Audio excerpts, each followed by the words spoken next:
नमस्कार माझ्या मित्रांनो, रेड्डीज अकॅडमी या चॅनलमध्ये तुमचं मनापासून स्वागत आहे.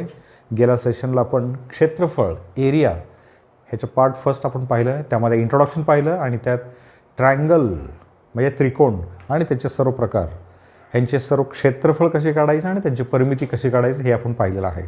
आज आपण चौकोन आणि वर्तुळ, चौकोन म्हणजे क्वाड्रिलॅटरल आणि वर्तुळ म्हणजे सर्कल, ह्यांचे सर्व क्षेत्रफळ म्हणजे त्यांचे एरियाज आणि त्यांचे पेरिमीटर परिमिती आणि त्यांचे सर्कम्फरन्स म्हणजे परिघ हे कसे काढतात हे आपण पाहूयात. म्हणजे त्यांचे सर्व फॉर्म्युलाज हे आपण पाहूयात. ठीक आहे. तर हा जो व्हिडिओ आहे तो सुरुवातीपासून शेवटपर्यंत मन लावून तुम्ही पहा, म्हणजे तुम्हाला व्यवस्थितपणे तुम्हाला समजून जाईल. जर ह्या चॅनलला अजून सबस्क्राईब केला नसेल तर आत्ताच सबस्क्राईब करा, लाईक करा, शेअर करा आणि सोबतचं बेल आयकॉन बटन आहे ते दाबण्यास विसरू नका. या एरिया त्रिकोण हे आपण पाहिलेलं आहे. आता पुढचं जे आहे, आता ह्याला एरिया पार्ट सेकंड असं आपण म्हणूया, तुमच्या लक्षात येईल. क्वाड्रिलॅटरल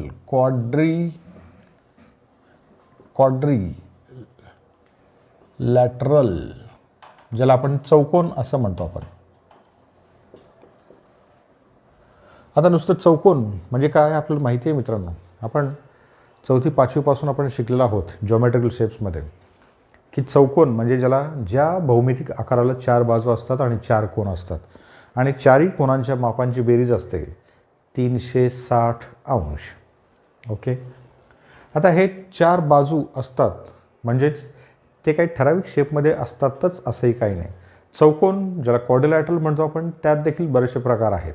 ते सर्व प्रकार आपण स्टेप बाय स्टेप आपण पाहणार आहोत आणि त्यांचे क्षेत्रफळ, त्यांची परिमिती कसे असतात ते आपण पाहूयात.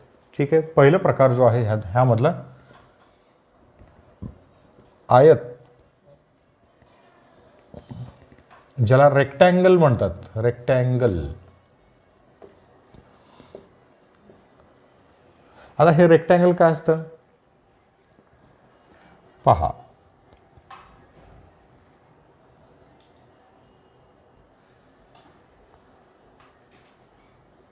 ओके. पायाला आपण एल असं नाव दिलं आणि उंचीला आपण बी नाव दिलं. हे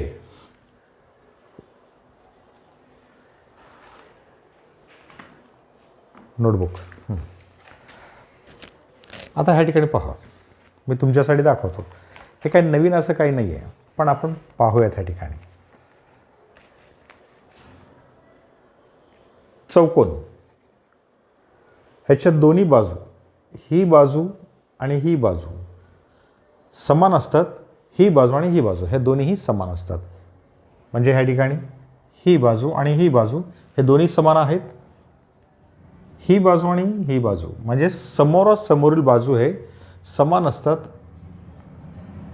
आणि प्रत्येक कोन हा जो आहे तो 90 अंशात असतो.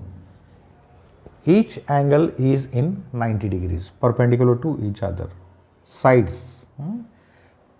असं असतं ते. ह्याला आपण चौकोन किंवा सर्व आयत असं आपण म्हणणार आहोत.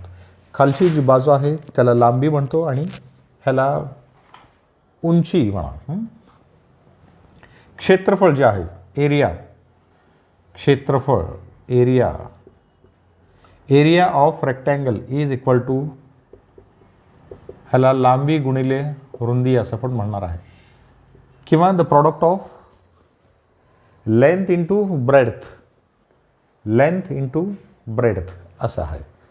लेंथला आपण काय नाव दिलं आहे एल आणि ब्रेड्थला बी. सिम्पल आहे. एल इंटू बी हे त्याचं एरिया आहे. ह्याचं परिमिती ज्याला आपण पेरिमीटर म्हणतो. पेरिमीटर म्हणजे काय? सम ऑफ ऑल साइड्स, सर्व बाजूंची बेरीज. आता हे चौकोन आहे, ह्याला 4 बाजू आहेत, 2-2 बाजू समान आहेत. हे एल आहे, हे पण एलच असणार आहे. हे बी आहे तर हे देखील बी आहे. सर्व बाजूंची बेरीज म्हणजेच काय एल प्लस बी. हे एल आहे, हे एल आहे, हे बी आहे, हे बी आहे. म्हणजेच काय आहे इथं 2L प्लस 2B. 2 जर आपण कॉमन घेतलं तर L प्लस B. सूत्र काय येणार आहे? 2 कंसात L अधिक B. हे याचं परिमिती झालं. सर्व बाजूंची बेरीज तेवढंच लक्षात ठेवा. पुढे चौरस. चौरस म्हणजे काय असतं? चारी बाजू हे समान असतात. चारी बाजू समान असतात आणि प्रत्येक कोण हा 90 अंशाचा असतो. चौरस त्याला आपण स्क्वेअर असं आपण म्हणतो. स्क्वेअर.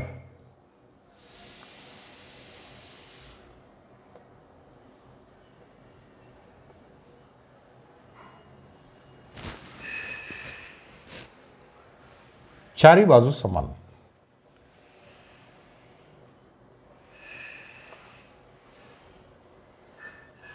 सर्व बाजू समान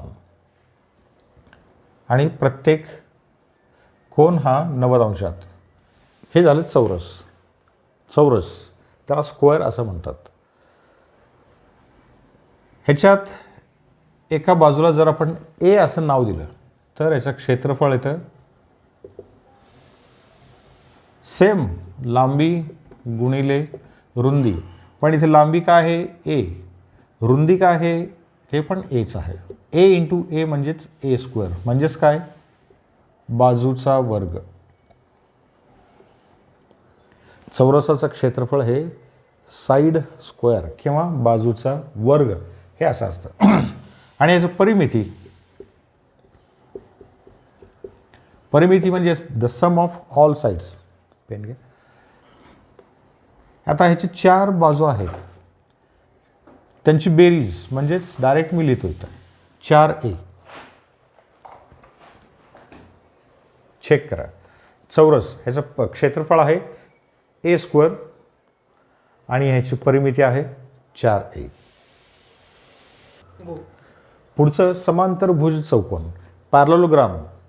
आता ह्या ठिकाणी पॅरलोग्रामचं मी आकृती काढलेला आहे. ह्याचं क्षेत्रफळ काढताना ह्यांना आपण नावे देऊया ए बी सी आणि डी. ह्याला आपण पाया म्हणणार आहोत एल. ओके. ही जी बाजू आहे डी सी ह्याला बी असं आपण म्हणूया. आणि ए बी ए पॉईंटमधून ह्या बी सीवरती लंब टाकला मी, त्याला एच असं नाव दिलं. हे कशासाठी मी तुम्हाला सांगतोय. आता हे पॅरलोग्राम ह्याचं क्षेत्रफळ मला माहिती नाही, मग कसं आपण फाइंड आउट करतो हे पहा. चौकोन जे आहे ते 2 त्रिकोणामध्ये मी डिवाइड केलं.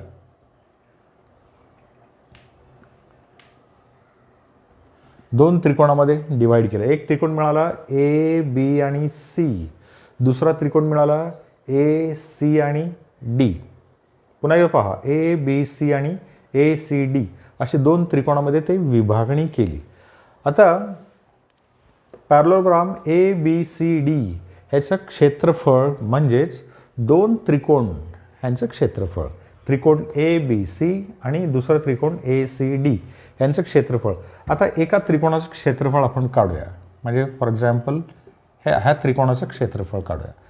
दोन्ही त्रिकोण समान आहेत. एका त्रिकोणाचं क्षेत्रफळ काढा, त्याला डबल करा, संपलं. आता त्रिकोणाचं क्षेत्रफळ आपण गेल्या वेळेस पाहिलेलं आहे की त्रिकोणाचं क्षेत्रफळ 1/2 पाया गुणिले उंची. आता ह्या ठिकाणी पहा 1/2 पाया काय आहे एल गुणिले उंची एच. आता हे समांतरभुज चौकोन म्हणजे ह्या ठिकाणी पहा ए डी आणि बी सी हे दोन्ही समान असतात. सी डी आणि ए बी हे देखील समान असतात, हे तुम्हाला सांगायची गरज नाही. आणि याच्या समोरासमोरील कोन देखील समान असतात. Angle A equal to angle C, angle B equal to angle D हे समान असतात. आता ह्या त्रिकोणाचं क्षेत्रफळ काय सांगितलं? त्रिकोण ए बी सीचे क्षेत्रफळ 1/2 पाया बी सी म्हणजेच त्याला एल म्हटलेलं आणि उंची एच अधिक ह्या देखील त्रिकोणाचं क्षेत्रफळ 1/2 गुणिले एल इंटू एच एच ह्याची देखील उंची जर आपण काढलं तर हे एच असणार आहे. ठीक आहे. आता पहा काय राहणार आहे. 1/2 L into H plus 1/2 L into H हे दोन्हीही कॉमन निघणार आहे. हे दोन्ही झालं म्हणजे हे समजा ए झालं आणि ह्याला आपण ए म्हटलेलं आहे, तर ए प्लस ए काय झालं 2a. आलं लक्षात. म्हणून 2 गुणिले 1/2 गुणिले L इंटू एच. हे दोन कॅन्सल झाले म्हणजे राहिलं काय L इंटू एच. हे झालं त्याचं क्षेत्रफळ. कशाचं समांतरभुज चौकोनाचं क्षेत्रफळ काय झालं L इंटू एच. L म्हणजे काय बेस आणि त्याची हाईट एच. आणि याची परिमिती ह्याचं आयतासारखंच असणार आहे. इथे दोन बाजू समान आहेत. AD आणि BC, CD आणि AB हे दोन्ही समान आहेत. 2 आता मी डायरेक्ट लिहितो L प्लस B. इथं 2 L आणि L असणार आहे, इथं B आणि हे B म्हणजे 2L प्लस 2B म्हणजेच 2L अधिक B. हे झालं समांतरभुज चौकोनाचं क्षेत्रफळ आणि त्याचं परिमिती. पुढचं समलंब चौकोन. समलंब चौकोन ज्याला आपण ट्रॅपेझियम म्हणतो. समलंब चौकोन ट्रॅपेझियम. ओके. ट्रॅपेझियम कसं असतं आपल्याला माहिती आहे. डॅमचं जे आकार असतं ते.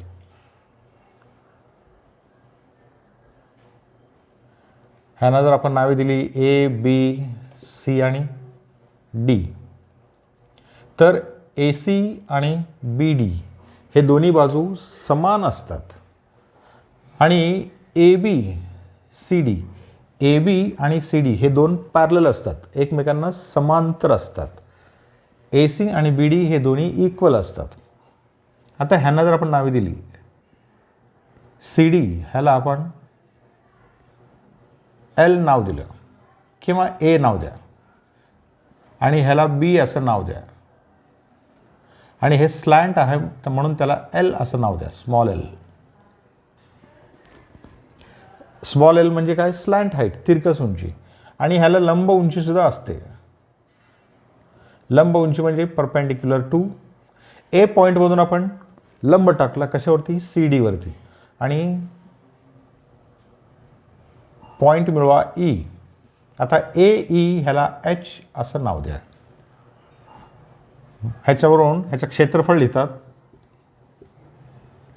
क्षेत्रफळ बरोबर 1/2 समांतर बाजूंची बेरीज. समांतर बाजूंची बेरीज the sum of parallel sides A plus B into H. 1/2 समांतर बाजूंची बेरीज. आता समांतर बाजू A आणि B ह्यांची बेरीज गुणिले लंबांतर म्हणजे त्याला परपेंडिक्युलर हाईट डिस्टन्स किंवा हाईट H. हे झालं त्याचं क्षेत्रफळ. आणि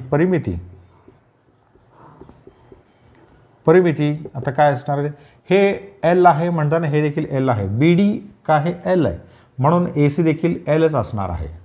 म्हणजे हे L 2L 2L plus A plus B. हे L 2L आणि हे A आणि हे B 2L A plus B. हे झालं त्याचं परिमिती. अशा प्रकारे समलंब चौकोनाचं क्षेत्रफळ आणि परिमिती येतं. आता आपण ह्या ठिकाणी समभुज चौकोन रॉम्बस आपण काढलं. हे थोडक्यात डायमंडच्या शेपमध्ये असतं.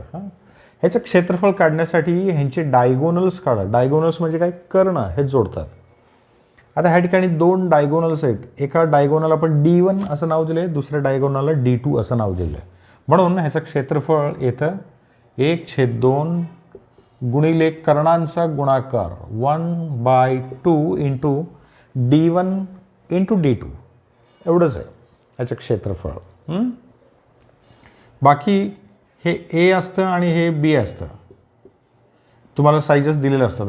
आणि ह्याच्यावरून परिमिती काय असतं 2 ए प्लस बी हे ह्या प्रकारे त्याचं परिमिती हे असतं. अगदी साधं आणि सोपं आयताकार जसं असतं तसं ह्याचं परिमिती असतं. पुन्हा एकदा पहा, रॉम्बस म्हणजे D1 × D2 1/2 D1 × D2 कर्णांचा गुणाकार आणि ह्याचं परिमिती आयतासारखं आहे. ह्या प्रकारे चौकोन त्याच्यामधले जेवढे प्रकार आहेत ते सर्व प्रकारचे आपण क्षेत्रफळ आणि परिमिती कशा असतात हे आपण पाहिलेलं आहे. पुढचं वर्तुळ, ज्याला आपण सर्कल असं आपण म्हणतो, सर्कल वर्तुळ.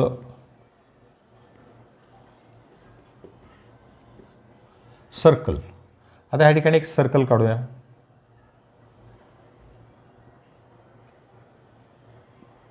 ओके, इथं सेंटर पॉईंट आहे. ह्याचं डायमीटर हे असतं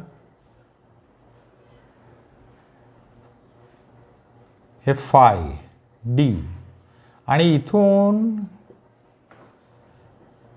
हे असतं त्रिज्या. आपल्याला माहीत आहे फाय म्हणजे व्यास बरोबर काय असतं 2r. त्रिज्येच्या डबल ही व्यास असते हे आपल्याला माहिती आहे. आता ह्याचं क्षेत्रफळ बरोबर π/4 d² और πr². π/4 d² किंवा πr² हे त्याचं कशाचं वर्तुळाचं क्षेत्रफळ असतं, लक्षात घ्या.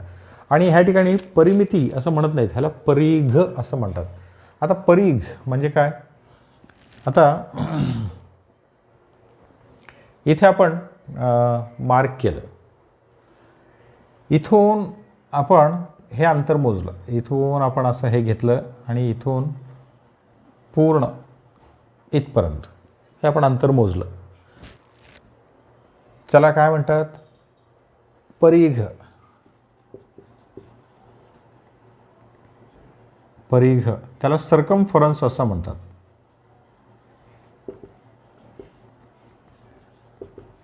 हे 2πr असतं किंवा πd असतं. πd मी तुम्हाला काल एक एक्झाम्पल सांगितलं, आठवतं का? पहा, बैलगाडीचे पूर्वीचे जे चाक असायचे ते लाकडाचे असायचे, आता देखील असतात. त्याच्यावरती एक धावपट्टी असते, लोखंडाची पट्टी असते. हे अशा प्रकारे आता मी जसं काढलं ते, त्या लोखंडी पट्टीची लांबी किती असते πd किंवा 2πr. इथं ऑर आहे बरं का, 2πr किंवा πd असते. सिंपल. वर्तुळाचं क्षेत्रफळ πr², परिघ हे 2πr. जर तुम्ही व्यास घेतलात तर π/4 d² किंवा πd. सिंपल. पुढचं वर्तुळ पाकळी.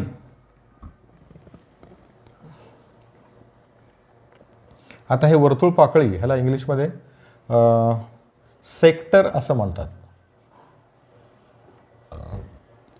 वर्तुळ पाकळी सेक्टर.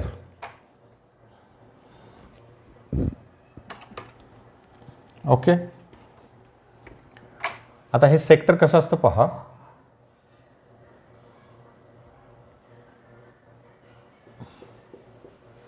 हे एक छोटा तुकडा, ह्याचा मधला अँगल असतं θ°. आता ह्यांना जर आपण नावे दिली, ह्याला O, ह्याला A, इथला मधला पॉईंट आहे B आणि हा पॉईंट आहे C, तर OA आणि OC नीट लक्षात घ्या. OA आणि OC हे काय आहेत, त्या वर्तुळाचे त्रिज्या असतात. R. ABC ह्याला काय म्हणतो आपण, वर्तुळ कंसाची लांबी. त्याला इंग्लिशमध्ये आर्क लेंथ असं म्हणतात. ABC वर्तुळ कंसाची लांबी, ज्याला आर्क लेंथ असं म्हणतात. OA आणि OC हे रेडियस, त्रिज्या. ह्यावरून याचं क्षेत्रफळ कसं लिहितात, क्षेत्रफळ बरोबर 1/2 r² गुणिले θ इन रेडियन. इथं r लिहिलं पहा, θr लिहिलं. इथं तुम्हाला θ डिग्रीजमध्ये दिलेलं असतं. θ डिग्रीज आपण जे मोजतो 0°, 30°, 40°, 45°, 60°, 90°. 180 आणि 360 हे जे आहे अंशामध्ये मोजतो, डिग्रीजमध्ये मोजतो, पण इथे घेताना हे रेडियन्समध्ये तुम्हाला घ्यावं लागतं. आता हे डिग्रीज आणि रेडियन्स हे सेंटेसिमल आणि रेडियन्स ह्याच्यामधलं कन्व्हर्शन आहे. आता ते कन्व्हर्शन कसं असतं इथे पहा.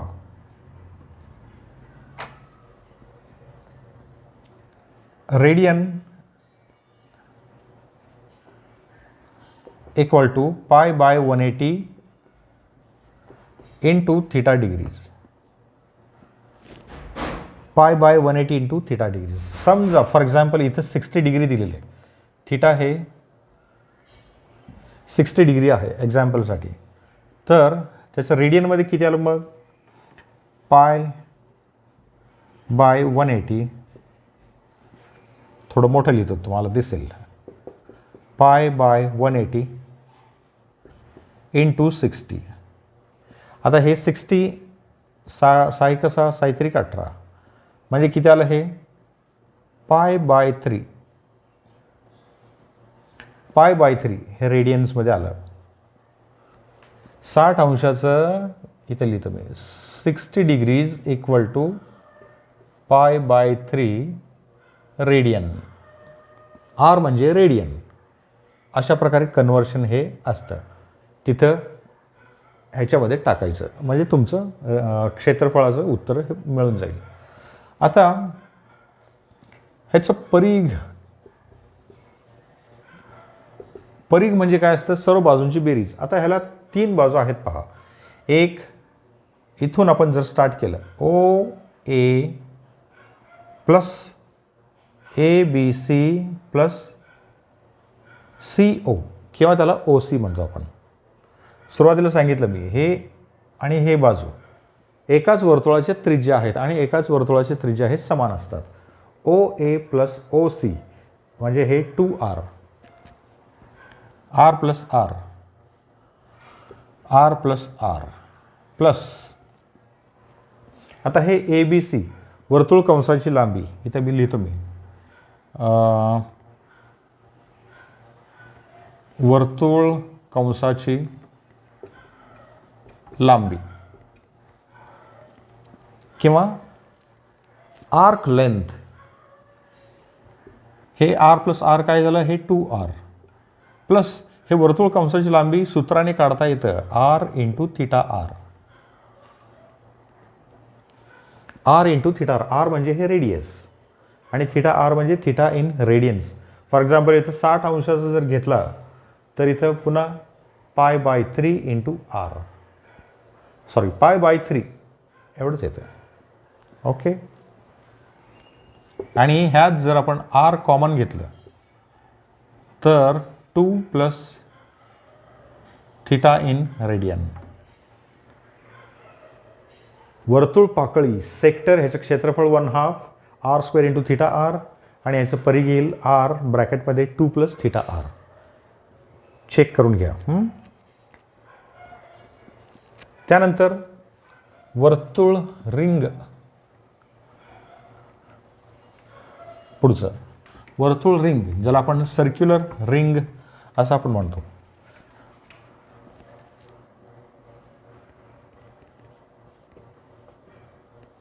ज्याला सर्क्युलर रिंग असं आपण म्हणतो.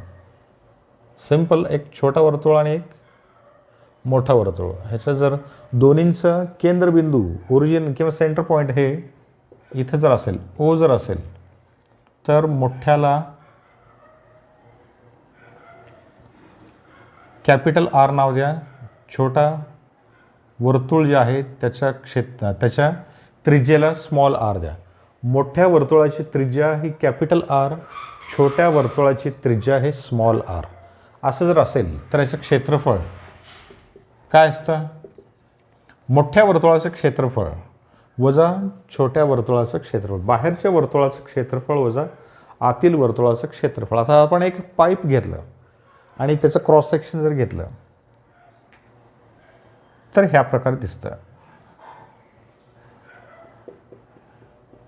ओके. हे क्रॉस सेक्शन असं असतं.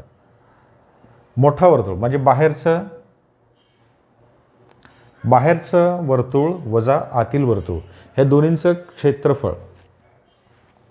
आता बाहेरच्या वर्तुळाचं क्षेत्रफळ हे काय येईल, पाय आर स्क्वेअर वजा आतील वर्तुळाचं क्षेत्रफळ pi small R square.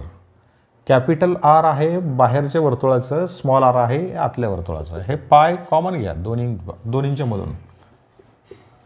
R square minus r square. ठीक आहे. पाय ब्रॅकेटमध्ये capital R square minus small R square हे झालं त्याचं क्षेत्रफळ. आणि परिघ पण असंच असतं. मोठ्या वर्तुळाच्या परिघातून लहान वर्तुळाचं परिघ हे मायनस करा. 2 pi capital R minus 2 pi capital small R. 2 pi capital R minus 2 पाय स्मॉल आर. 2 पाय हे कॉमन घ्या दोन्हींच्या मधून. 2 पाय आर मायनस स्मॉल आर. हे अतिशय साधं आणि सोपं ह्या पद्धतीने लक्षात ठेवण्यासारखे आहेत. हे झालं वर्तुळ रिंग. आणि ह्या फॅमिलीमध्ये शेवटचं असतं दीर्घवर्तुळ, ज्याला आपण इलिप्स असं आपण म्हणतो.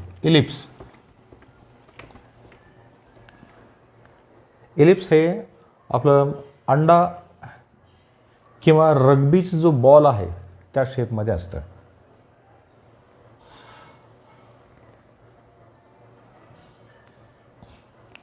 ह्या प्रकारे साधारण. आता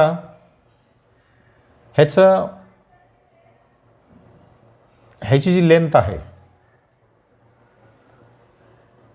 हे इथून, ओके, ह्याला बिग ॲक्सिस असं म्हणतात. हे इथून हे बिग ॲक्सिस, मोठा आस. आणि इथून हे जे अंतर आहे त्याला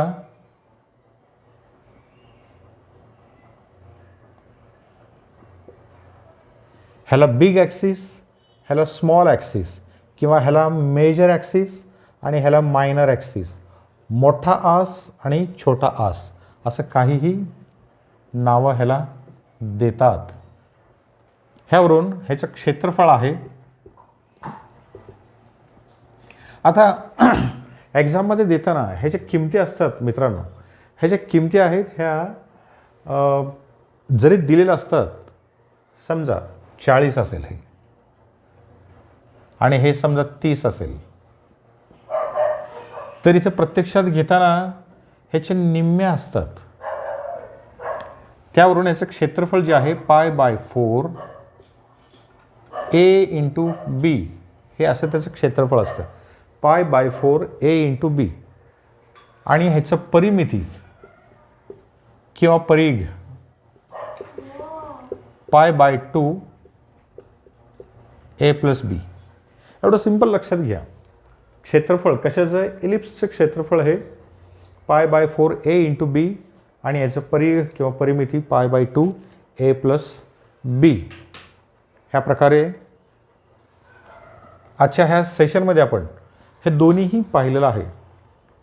चौकोन आणि वर्तुळ हे दोन्हीही आपण ह्या ठिकाणी चेक केलेलं आहोत.